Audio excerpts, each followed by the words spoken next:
I recently got together with logical Checkmate, our friend from the Czech Republic, who is an avid Kyle Rittenhouse and Chrystul Kizer observer and commentator. And we talked about a whole bunch of things. Here's part one of the logical Checkmate Johnnie Walker Dread conversation. Hello out there. I am trying to get through. With his powerful brainwaves cradled in the warmth of reasoning, it's time for Johnnie Walker Dread to straighten you out on a thing or two. Emanating all the way from exciting Las Vegas, Oklahoma, it's the Johnnie Walker Dread Show. Yeah, sorry. Okay, so we're on the air here. So we've been talking, and we've been wanting to talk about the Chrystul Kizer deal. And this is going to be a major deal coming up. And I think it's probably summertime, maybe. It kind of depends when they settle that whole thing with the appeals process. But there's going to be a lot of focus on this because the people are going to be wanting Chrystul Kizer. Well, let's put it this way. If Chrystul Kizer is convicted, the pressure is going to be on to convict Kyle Rittenhouse in a real serious way. Yeah, so I think first of all, let's go ahead and kind of appraise everybody to what this is all about, and the whole Chrystul Kizer deal. But no, she's a young black female that was. No, she's been accused of murdering an older man who she claims was sex trafficking her, which I think that is probably a good possibility. In fact, I would say that's probably likely that was happening. And she's claiming self-defense. And guess what? She lives in Kenosha. She is same age as Kyle. The similarities are amazing between the two. 100%. I just want to quickly state for the viewers, we'll have here and there probably jump each other into speech because there's a delay between us, a quite massive one. So that's one. And second, to the Miss Kizer's case. Oh boy, I must say, after I looked into it quite a while, quite a lot. I must say, I'm afraid that purely legally speaking, she will be found guilty. But when it comes to morality, there's so much to talk about. And as you said, with the person that his name was, what was his name? Randall Volar. Yeah, Mr. Volar. Mm-hmm. Honestly, I think he's one of the monsters of the world. What they found on him. He doesn't come off looking too good, does he? No, whatsoever. And just what the police officers were able to get from his computers and stuff like that is just sick. So yeah, there's more than a possibility that she was to some degree trafficked. Well, there's a lot of the thing about him not basically going after Randall Volar earlier is what allowed this thing to happen in the first place. Yeah. That's insane. So he gets arrested for all kinds of porn and rape charges. I mean, a ton of them. And it looks like there was an absolute ton of evidence against him. And yet nothing was done. And according to the district attorney, Michael Gravely, gee, I wonder where we've heard that one before. He's the one in charge of prosecuting Kyle Rittenhouse. But according to him, well, they were going to arrest him probably that day or maybe the next day. They were going to. Well, okay. It's unfortunate for you that you didn't arrest him maybe a day before. But I mean, the idea behind letting him go after all of those charges were so, extremely serious, letting him back out into the community, it boggles the mind. And it makes you kind of wonder where DA Gravely comes from. I don't quite understand his thinking. Now, his claim is that he didn't get the information right away. That's true, but he certainly had plenty of opportunity to go after Volar. Didn't do it. Yeah. As you said, like letting him go into the community, I just, the optics that must have, like it done, because what they will probably be playing quite a lot against Miss Kizer, sorry, were those texts that she exchanged with her friends, where one of them said, yeah, I Googled it, you need to be careful, it's gonna splash around or something like that. And I have honestly a suspicion that there's a strong possibility it could have been kind of the mentality, well, the police arrested him, that was 30 days ago, they let him go with all that evidence. That was the 15-year-old that was alleging that he tried to kill her. And I think there's a strong possibility that they kind of decided to take justice in their own hands. Yeah, I mean, that doesn't give her much faith that, in the justice system. I mean, it's not just and I don't want to mislead the audience. It wasn't just the computers and all that stuff. They had a witness, a person who was a victim, or at least an alleged victim, who claimed that he basically raped her. And she's there. She's like 15 years old.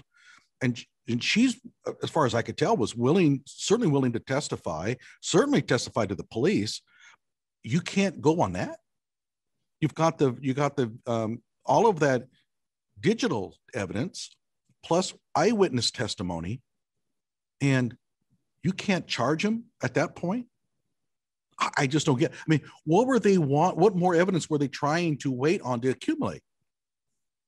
Yeah, I mean, you could certainly arrest him. I mean, and you could take. I mean, there's no possible way that if they had arrested him, that they would haul him in front of a judge. The judge would not at least set a bail on him. I mean, and at that point, okay, he's free, but there are certain stringent requirements and stuff like that.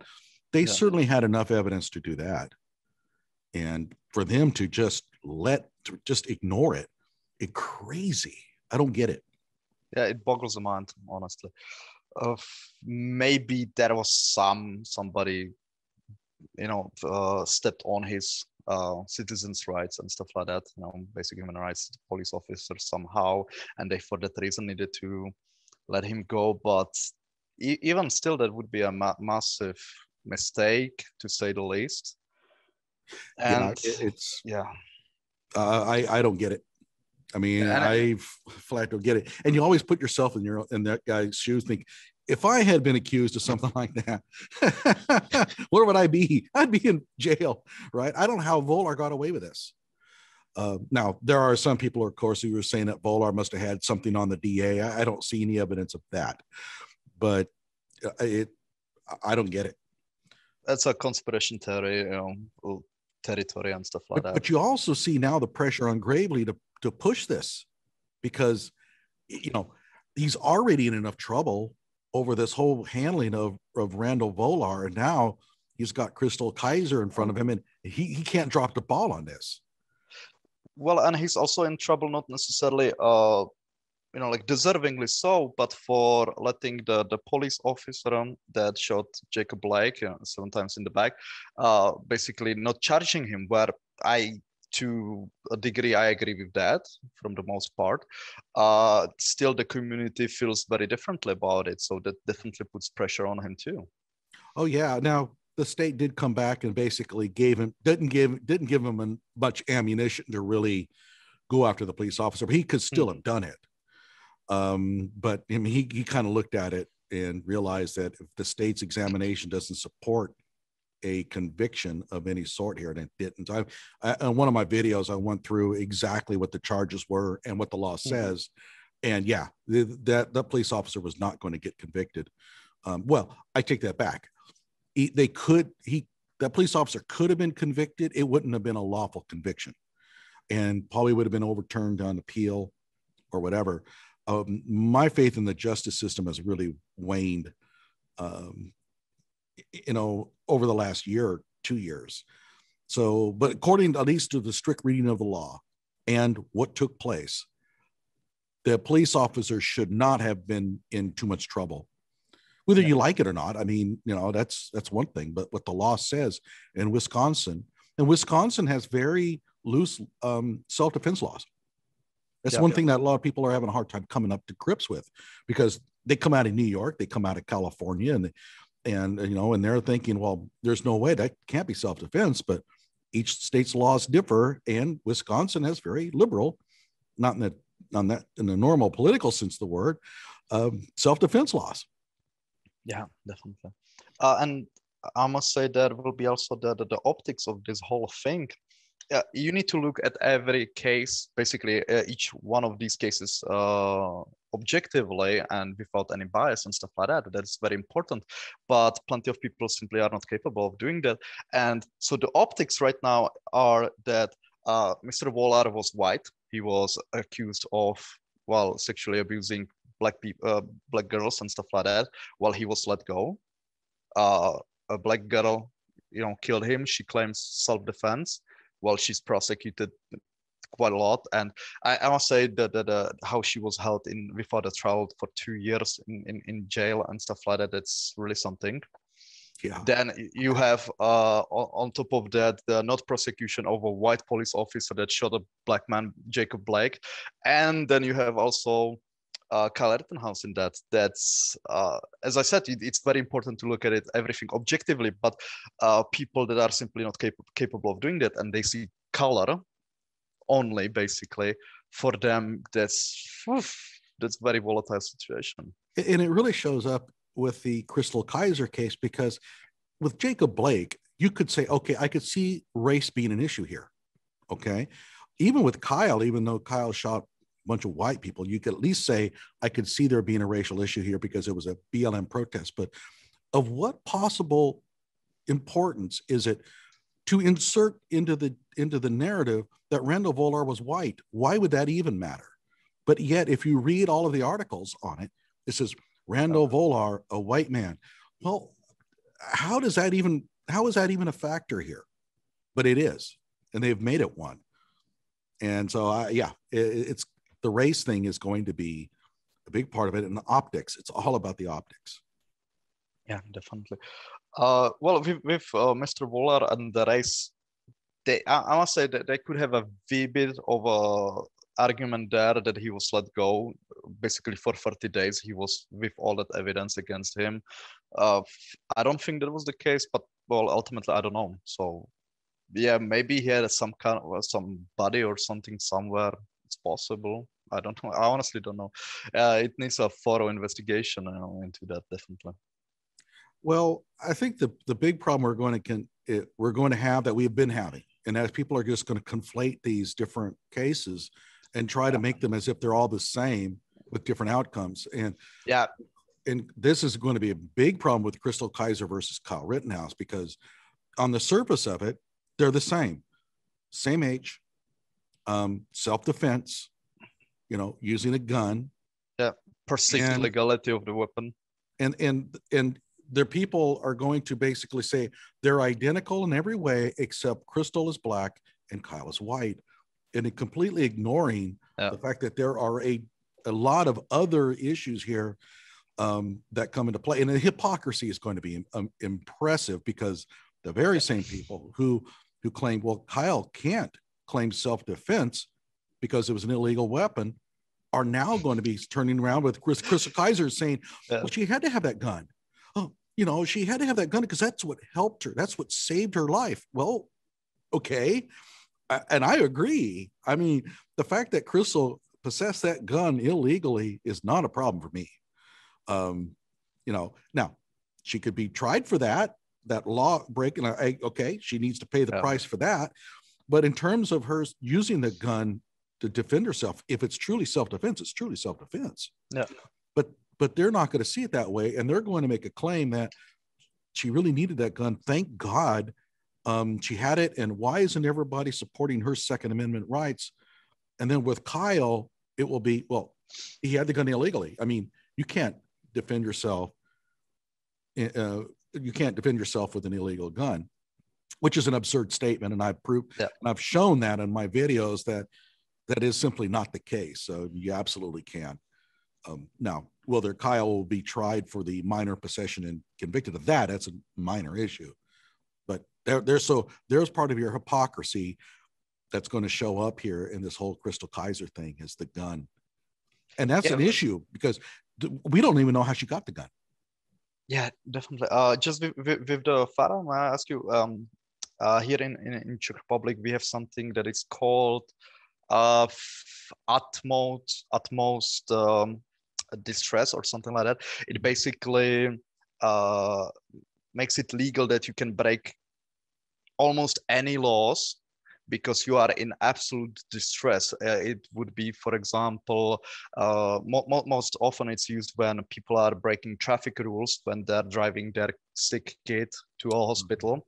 But it wasn't tested yet, but there's a theory that it could be used if somebody, for example, you would have a movie scenario where somebody kidnaps your kid and they threaten, unless you assassinate a president, like we will kill your kid, in which case it should be basically legal to assassinate the president. You would then not be tried for that.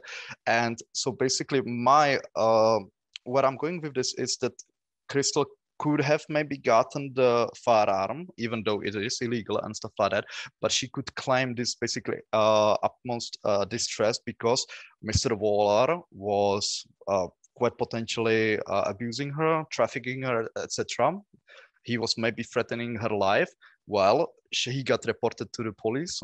They gathered loads of evidence against him, yet they let him go.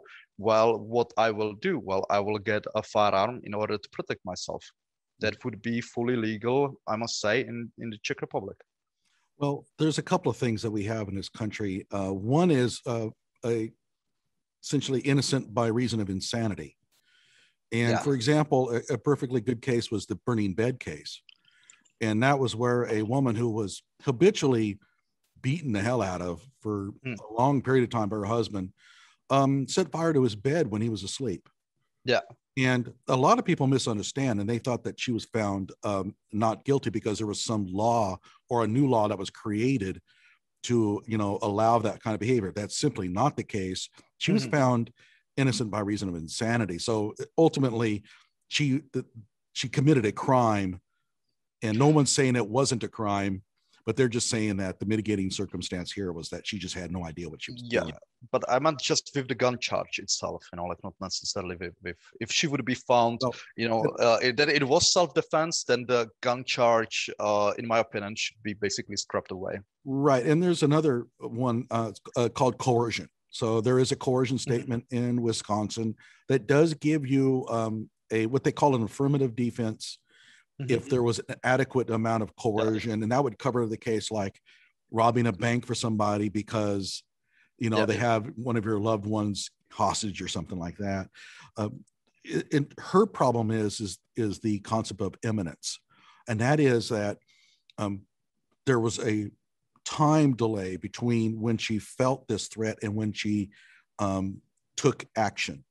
And that could lead to what they call a imperfect self-defense, but that would just lower the charge down to second-degree murder.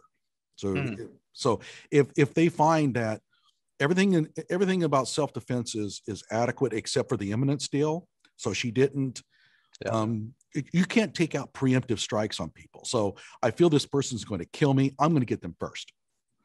And you just can't do that. But it does lower the charge down to a second-degree case. She's facing first-degree intentional homicide.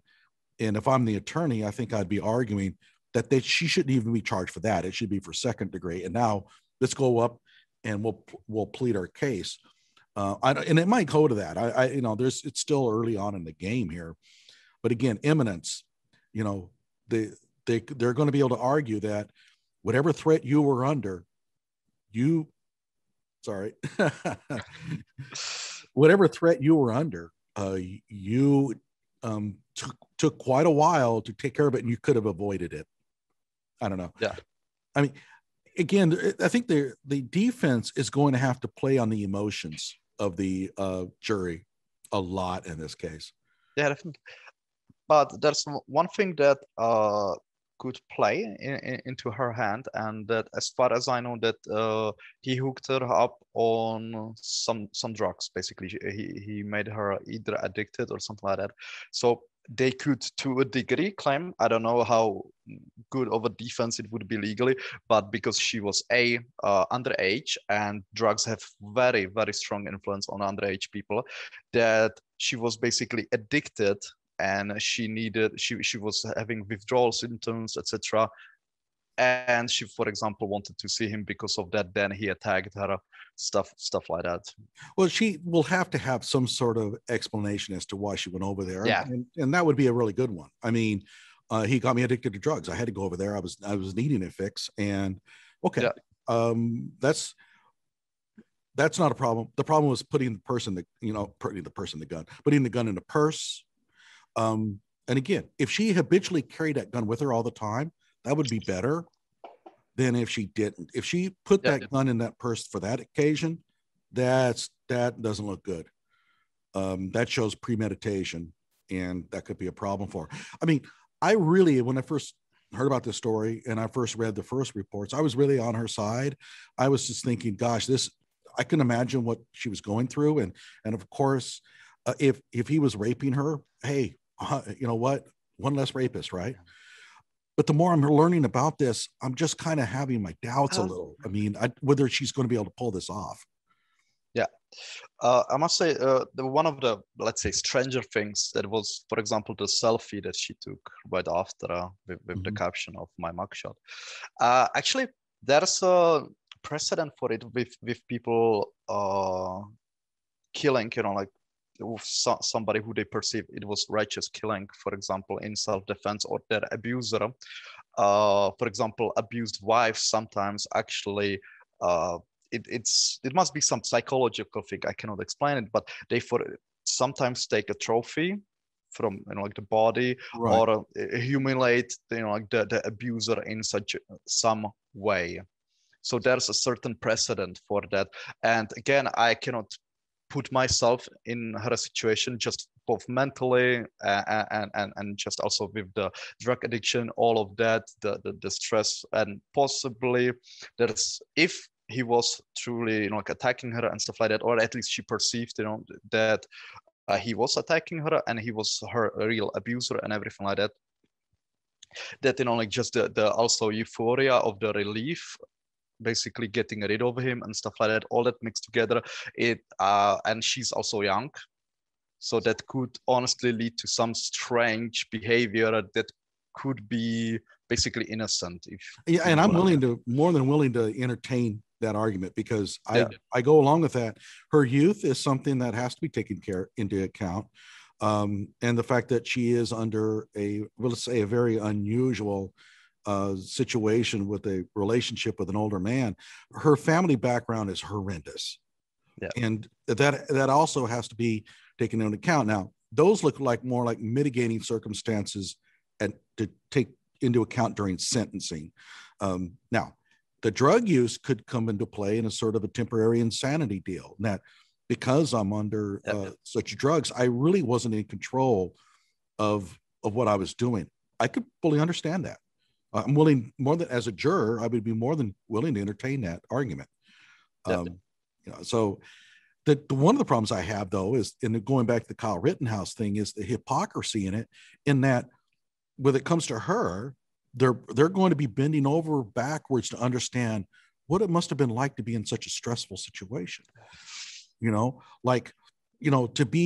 To be attacked by somebody and living in with that kind of situation. And so they're going to be talking about, the mental state of mind. But when it comes to Kyle, though, why didn't he call 911? Well, people under high stress, they sometimes call their best friends, and they call their spouses. My own wife called me one time, said that she felt that there was an intruder. And I'm thinking, why are you calling me? I'm not even home. Call the police. Yeah, I can't do anything about it. But when you have high stress, people call the ones that they want to hear a comforting voice. But so what you're going to find is, when it comes to Kyle, they're going to, bend over backwards to look at this thing from a purely logical standpoint, as if he should have been the most clear thinking person on the planet But when it comes to her, it's going to be completely different. Frankly, I think both of them deserve a lot of benefit of the doubt when it comes to the emotion side, the human factor here. Young, under intense pressure and strain, and people do things. I tell you right now, there are things I did back when I was 17. I still drink to forget about them, you know, and just there. I really wished I could go back in time. Yeah. So I fully understand why a kid would take a rifle over to do protect property stuff. I fully understand why somebody would do that. Oh, and I would do that too, and I think understand why she would go to Randall Volar's house if she had such a horrible relationship with him. I think I could do that. Yeah. And that's all I ask is people to at least consider these arguments. Yeah. But when the politics gets involved, it all changes. That flies out of the window. Yeah, definitely. Also with how she said the fire to the property and tried to basically burn his body, presumably and trying to destroy the evidence. I would also they could go with the defense that again she was young, maybe under the drug influence, and because she was bombarded from the media by how police in the United States mistreats Black people, etc., etc., etc. That she simply didn't have any trust in the justice system, and she basically panicked. Again, maybe temporary insanity also on that part could be. I would go for a different approach on that. I would say, look, the house and him embodied all that she remembered. That's a good and one. This was a natural way to just get rid of the memory. That's a good one. And I would push for that. And I would understand that. I'd say, I get it. I mean, how many times do people throw away things that remind them of stuff, perfectly good things, and they set fire to them because they're trying to get rid of the memories and stuff like that. And yeah, I could see that. I think realistically, I really think that she was probably just trying to hide the evidence. I mean, get deep down, I don't think that that's what it was, but I could certainly understand her argument for that. Yeah, and they have to prove that didn't happen like that, right? Yeah, and I don't know. Sorry about it. I got Tinker noise going above here. Tinker Air Force Base is a Air Force base here in Oklahoma, and so yeah, I could see those arguments. Would I be willing to? Would I buy into them? I don't know. It kind of depends on what evidence there is. Yeah. But the problem I have here is normally I would have thought that she would have gone after a straight self-defense deal. He was attacking me. Oh yeah, the affirmative defense. That's I must say that's gamble to say the least, because you're basically trying to get free or drop the charges on technicality in the law. Well, you have to admit that the elements of those crimes are true. So I did intentionally try to kill him. Yeah, you have to admit that. And of course, there's the gamble. Maybe this is plan B, but they're not banking on this for plan A. In plan A, they're basically going after the safe harbor rule. Yeah. Which basically they're making the claim that she has a license to kill because of the fact that she had a trafficking relationship with him. I don't think the appellate court is going to go for that. I must say, from my perspective, it basically doesn't make sense, even because the purpose of the law, as far as I understand it, it was basically to protect the people being trafficked from the law, from the crimes that they were forced by their trafficker into. And I don't see how Mr. Volar would be forcing her to basically kill him, not on with his will. I mean, obviously he could force her by attacking her, but then again, you would go with self-defense. Yeah, the basic idea behind the safe harbor is that it's kind of hard to help women who have found themselves in these situations if you're going to lock them up and for doing it. And so the idea is that we'll just give them a free buy on any crimes that they have committed as a result of this prostitution. and that will allow us, you know, to do investigations of maybe more serious matters or things like that. And it was never designed, I'm sure of it, it was never designed to allow people to just kill each other, because ultimately I think that the appellate court has got to think about the long-term effects of, if they agree with her, I mean, it becomes open season on pimps. And hey, I'm not a fan of pimps, but I don't know of anywhere where you can just go after somebody and kill them because of some relationship they have with you, or whatever wrongs you've had with them in the past. We just don't allow that. I mean, that's just something just don't do in this country, or most countries. You know, at what point does it become? You know, I think that you charge too much for that meal. Blam, blam, blam, and it just opens up a can of worms here. Just because you're a pimp doesn't mean that you get to be murdered, essentially. It's one thing, and the other is it basically, this extrajudicial killing is immensely dangerous because people are, well, not law scholars, you know, like the general public. So there could be, for example, women that could think someone is their pimp, basically someone is their trafficker, and that actually not be the case. So you could be ending up with lots of innocent people dead. Oh, sure thing. I mean, ultimately, if a person is a pimp and they have done something horrible to you, we have a court system designed to remedy that. You're not allowed to take the law in your own hands. But the safe harbor thing that they're looking at here, the way they're describing it, that is exactly what that would be. It would be being able to take the law into your own hands. I don't give her any chance on that one. And if they do, that's going to probably go to the Supreme Court. Because that's insane. To set a precedent. I mean, right now it's only in the state appeals court. The next thing would be to take it to a U.S. district court, which means it would be setting precedent for essentially the country. I don't see it happening. I think that the court justices are going to say, no way.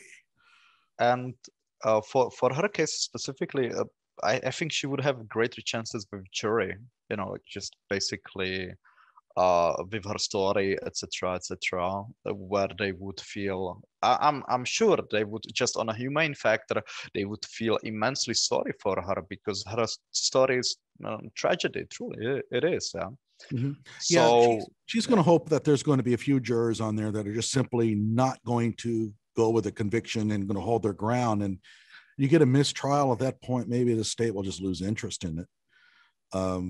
I don't see, well, I don't have access to all the evidence. Maybe there's enough evidence there for her to get off, but right now it just doesn't look good. I would just to our viewers, we obviously just speculating and talking about it. We don't have any true insights and stuff like that. Just what we have from you. All we know is what people have been saying, right? We both have read up on it. There's probably not much else out there that we haven't seen that is in the public view. Obviously, the people involved are going to have a lot more evidence than we have.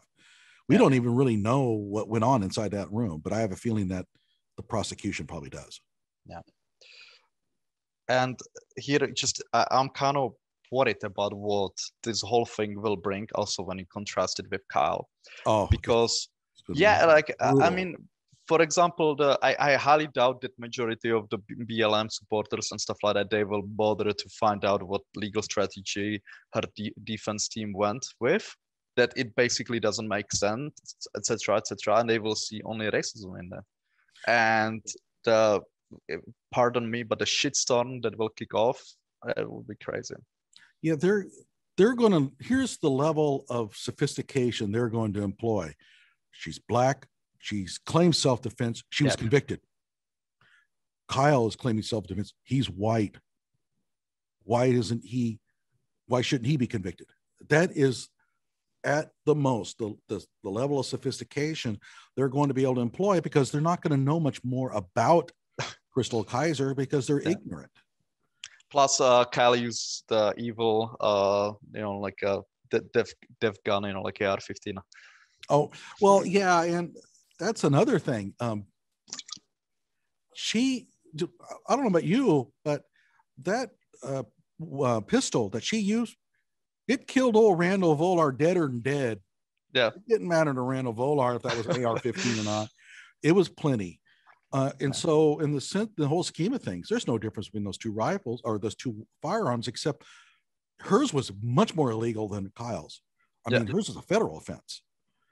I mean, at least he has an argument that he could have carried that in public. I don't know if that's going to carry the day. I have a whole couple of videos on that, but at least there could be an argument made that his carrying of that rifle was legal. There is no argument for her.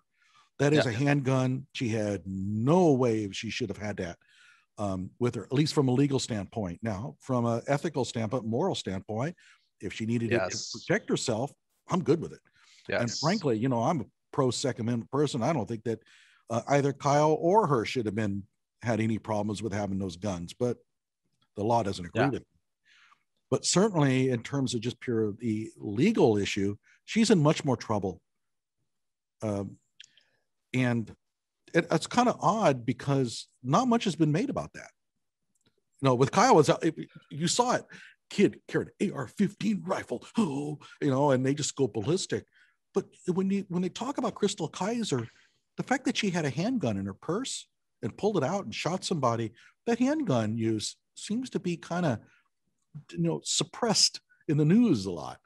Because it's not scary, the firearm. And which, by the way, for self-defense, you actually want scary weapon for one simpler reason. You pull it out, you scare away your attacker. That's the best case scenario. Where you, for example, use it, you shoot and you kill your attacker. That's the worst acceptable scenario when it comes to self-defense. You want to scare them away without violence. Oh yeah, racking around in a gun that sound alone can deter crime. If Kyle had been walking around with a concealed weapon and pulled it out and shot people, what do you think would they be saying? They would have been, this was all part of his devious plot. Kyle is carrying a rifle out in front of him. He's letting him know, hey man, I am armed. And I think that should work in his favor.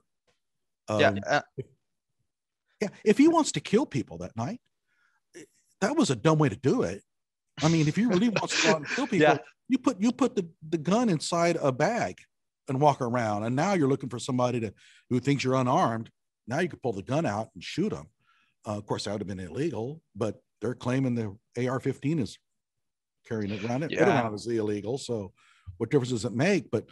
And the only other weapon that could have worked for him that night would maybe have been like a shotgun, although that would have been pretty scary looking too.